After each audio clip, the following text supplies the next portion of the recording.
Ayo ofisini hige. Kaigatire guko. Wewe Shege, why you nosing around? Ni aje mwalimu? Ni aje Shege? Ni aje? Sorry. Habari yako? Habari. Habari Shege. Do you know I'm your English teacher? Can you use the correct word? Ebu tumia kizungu.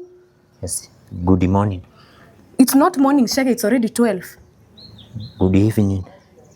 Evening sahi ni dhanashara. Good evening. Sorry. Good afternoon. Good afternoon Shege. Nini unataka? I wanted to see Madam. Wanted Shege. Are you demanding or requesting? No, it's a question.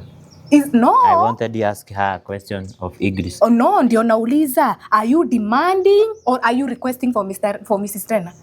It's requesting. For what purposes? Ni nini shida? I have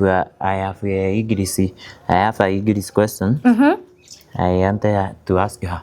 Oh wow, you can also ask me. I'm your English teacher. But it is has it teachers. So it's not understand. I wanted I ask her there. But whatever she teaches, I also teach. I will also answer the same question you want to ask, and you listen nitakujibu.